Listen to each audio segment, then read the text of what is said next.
All right, I've had the pleasure of interviewing retired four-star General Gus Perna. Is it okay if I call you Gus? Please. Former commander of the Army Materiel Command and also the Chief Operating Officer for Operation Warp Speed. And that, of course, the operation to develop and distribute a COVID vaccine. And it was basically starting from nearly nothing, but fixing it so by the end of the operation, every American could have access to the vaccine and the delivery system and all the things that go with that. You did that, and we've talked about this before since then, but it's kind of in the rearview mirror. It ended in 2021. Already. Yeah, and that's been a few years, but looking back, is there anything that sticks with you? I mean, like I said, we've talked about this before, but anything that you think over the last couple of years, this is kind of coming to my mind? Sure. You know, I do reflect on it often, frankly, just to put myself through an after actions report mentally and just to think about all that was accomplished and more importantly, who accomplished it. Right? You know, the 100 or so people that we brought onto the team from the Department of Defense, really selfless servers. You said it, we started from nothing, zero. We had to build a formation, we had to get the finances right, we had to learn something totally new from, you know, running trials, the manufacturing, supply chain, how to distribute it, how to administer it, how to track the whole thing. And there was things that, in reflection, maybe I would have made a different decision, but we were trying to get safe and effective vaccines for the American people as soon as possible. So I had to make immediate decisions based on the information I had. So there's some things I probably would change, but not much. And it definitely wouldn't change any of the people that we had. Okay, so now you came to this from Army Materiel Command. Right. You were on the edge of retirement when you went into for the second time. and you're a logistician, which of course Army Materiel Command, that's what everybody is getting logistics to soldiers, what they need.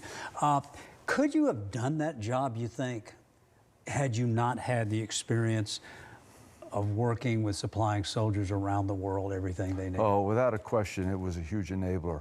The experience was everything. You know, the one foundational thing that I used every single day I was with OWS was my leadership skills, the skills that I've honed, experienced, learned, right, through coaches, teachers, mentors, you know, over the last 38 years, right? And so that was the foundational thing I brought. The second thing was, you know, all the logistics and sustainment, enterprise approach to solutions, right? And I learned that at AMC, whether it was as a staff officer or as a commander, it really enabled the process. We had to work with industry, we worked with academia, we had to build a team that wasn't used to doing the project, but yet we had to create the vision and let people figure out what and how to do things. That's what I did the whole time I was at AMC.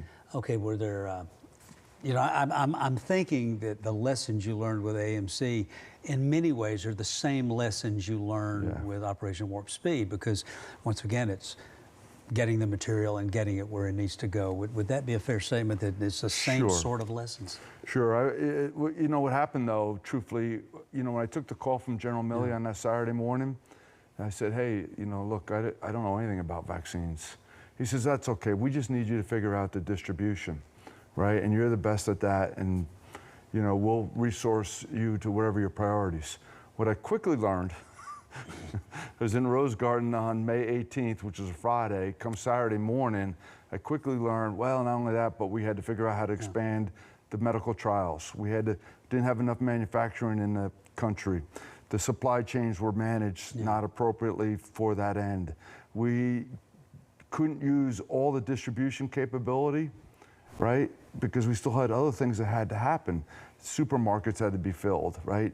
Heart surgeries were still going on. All these, you know, other things that needed us to move forward, right? So we had to figure distribution out. Then we had to figure out administration. Where were we going to do it? Was it going to be in the country? Was it going to be in the middle of the city? How are we going to approach it? And then the most surprising thing to me, and it's one of my big things I always talk about, is we couldn't see ourselves, right? We had no clue. We couldn't see from supply chain to manufacturing to distribution to administration. So we had to create that whole system. Those are all foundational things that I learned when I was the AMC commander. Okay, speaking of AMC now, you're not there anymore, but if like TV people, when they're not on television, they're out of town, they'll see somebody and make constant comment about what they're doing. They should have said it or done it a different way. Out of the Army, but seeing what AMC is doing, and especially with, supplying not just to American soldiers, but to our allies and strategic partners like Ukraine and Israel, for instance. Do you have thoughts about that, or thoughts you want to share about what you see, and do you feel like, hey, they're just doing the job as AMC always does? Two things. Somebody somewhere during OWS, somebody stuck a mic in my face. I forget who it was. 60 Minutes or one of the national interviews that I was doing, and they said, "General, I bet you're going to remember this forever." And I guess I made a face. Yeah. I didn't react to the question so Yeah. well. And he said, "Well, why not? What's the problem?" I said, "Well, truthfully, what I'm going to remember for the rest of my life is the people that I worked with, the people that I was responsible for training, coaching, mentoring, giving responsibility to, holding them accountable, watching them grow. Those people are going to take over for us. And that's what I'm going to be most proud of, right? And so I will tell you, as I get to sit back, right, on the dock at the lake and reminisce and think, I am really proud of the people who are still running things, right? Who the leaders at AMC, the workforce at AMC. It's their excellence and high standards that allow us to be the greatest Army in the world. They're responsible for the supply, the sustainment, the maintenance of the entire Army around the world 24/7. And it's their due diligence and their expertise and their driven determination that I never lose sleep thinking about what they're doing every day. So. Well, and you know what's going on. You know how the sauce is made, so to speak. Yes, I do. So they're making good sauce, is what you're saying. This restaurant hasn't changed. Yeah, but what the good news is that they're not locked into one solution based on one leader. They've developed the skills to be technically and tactically and operationally strategically efficient. That when tough problems come, they're so good at doing things they're supposed to do that when tough things happen, they become innovative, agile, adaptive, right? That's what makes a great Army. And I'm thinking that Warp Speed and with AMC, even during your tenure at both of those organizations, or both those, well, one command and one operation, that technology changed even during that. And I know that talking to people at AMC now, they talk about how we're trying to do this, we're trying to figure out what we're going to need before we need it. Yes. And so the adaptive is something that if you're not making changes or ready to change, you're in trouble. You have to. You have to. The enemy, look, you gotta. It's Sun Tzu. It's it's 1,000 years old. This thought process. See yourself, see the enemy, see the environment, and they're all changing at all times. Right? To be doing the same thing over and over while those things are changing makes no sense at all, right? I mean, on any given day, the enemy can change how they're going to do things. Well, we need to get ahead of that, right? And then who knows what the environment will bring? Hurricanes, tornadoes, inflation, etc. We still have to be the best Army in the world, despite what happens, right? Because what is our purpose? To defend the Constitution of the United States against all enemies, foreign and domestic. That's non-negotiable. Right? We cannot fail. Okay, these days I expect you're getting invitations to speak. Are you taking them? Are you speaking? Yes, I do. I am, and I do. I travel around the country. I get asked to talk about the problem of putting the vaccine together, the problem solving, building the team, the decision making, You know, I get asked to talk about leadership. I get asked to talk about change management. I get asked to talk about supply chain. I get asked to talk about dealing with environmental situations, like, you know. Okay, what do you like to talk about? I love to talk about leadership with everybody. It's, you know, I believe that there's a lot of organizations that think that they're leading their way through things. The reality, in my observation, is most aren't. Most are managing their way through situations. And what I work on is trying to let them know, if you lead, if you define purpose, if you empower subordinates to figure out what and how to do things, but hold them accountable, amazing things will happen. You know, I always contemplate this and I talk about it. The difference between doing your job and doing a mission is having the clarity of purpose. No matter what you are, a garbage man, a janitor, a 4-star general, an astronaut, if you don't have clarity of purpose, you know, then you're just going through the motions, right? Have you ever heard the story about John F. Kennedy going down to NASA after he declared we're going to go to the moon? You know, he's down there, admirals, senators, generals are all scientists all around them. And he looks past them and he sees a janitor, mop, broom, garbage can, and the guy is whistling, just so happy. President Kennedy leaves the group, walks up to him, and says, "Hey, what do you do?" He says, "Oh, my job is to put a man on the moon." He goes, "No, what do you do?" "My job is to put a man on the moon." He goes, "Well, that's..." And the president looked at him and says, "See, my purpose is to put a man on the moon.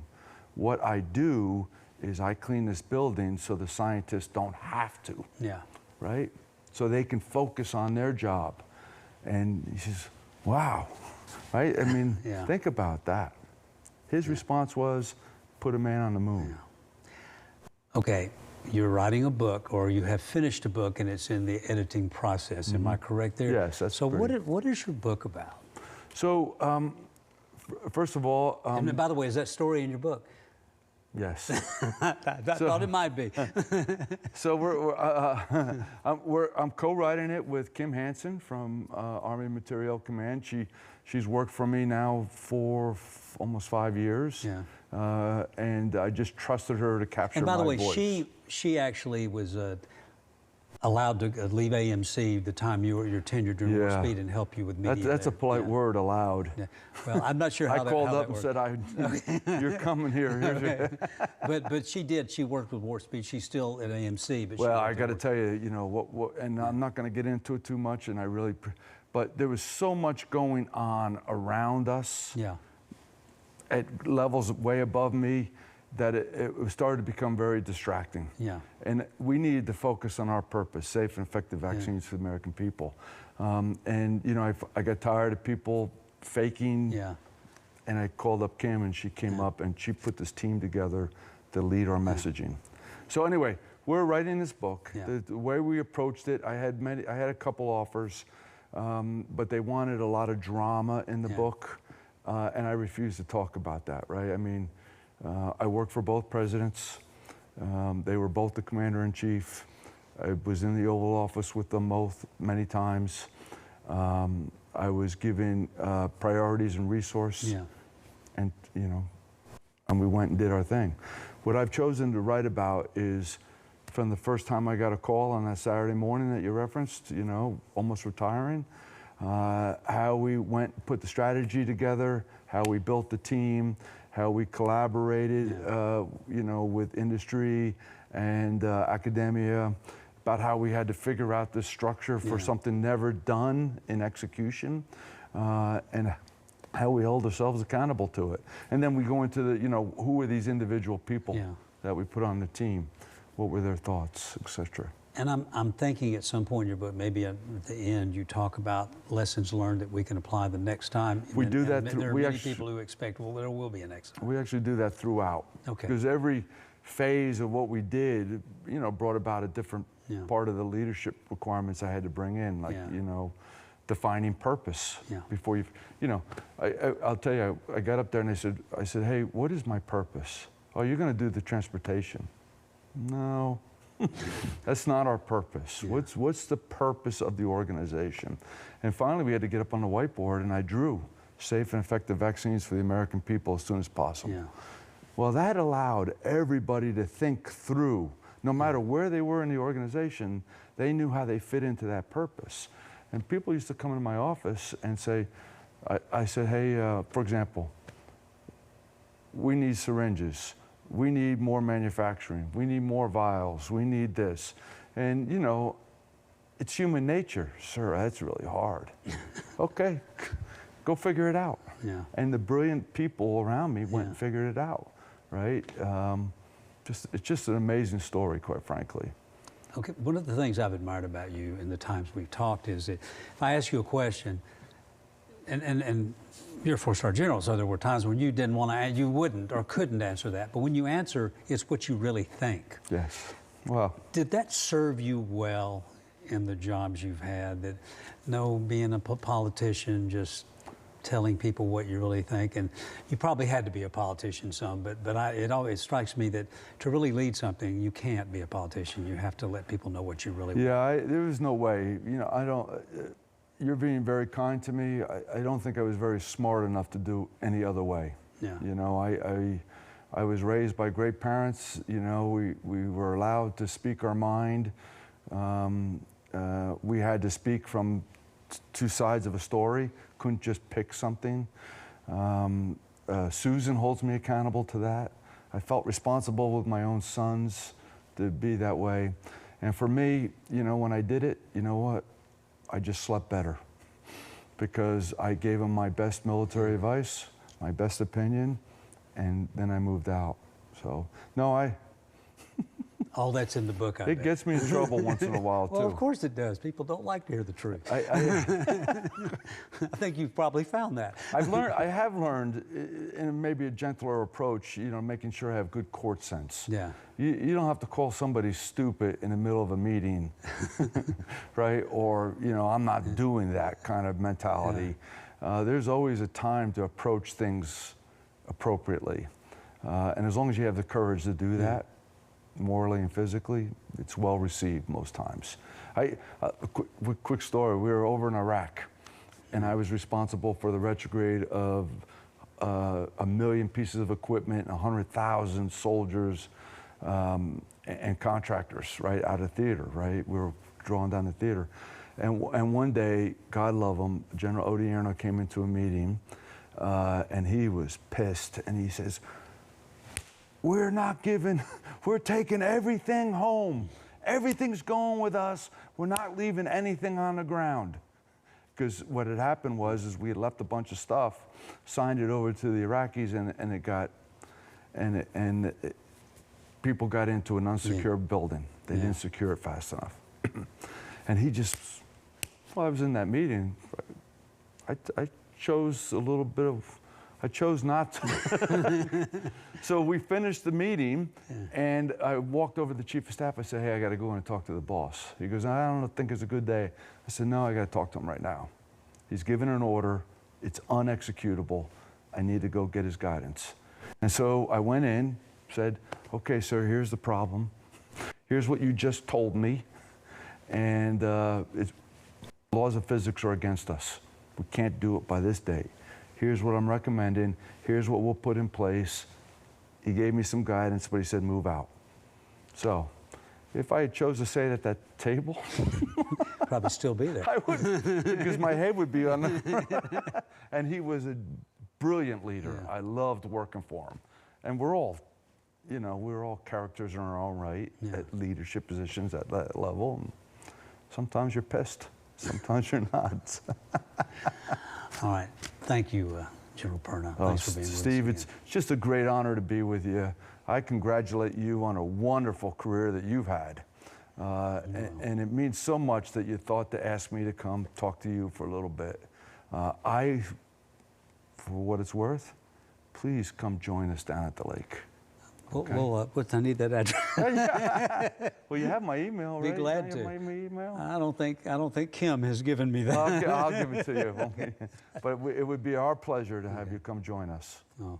You've done the community you've been so generous with your time and effort. The community is better because of what you've done all these years, and I'm so grateful to be part of your circle. Well, thank you, sir. Thank you.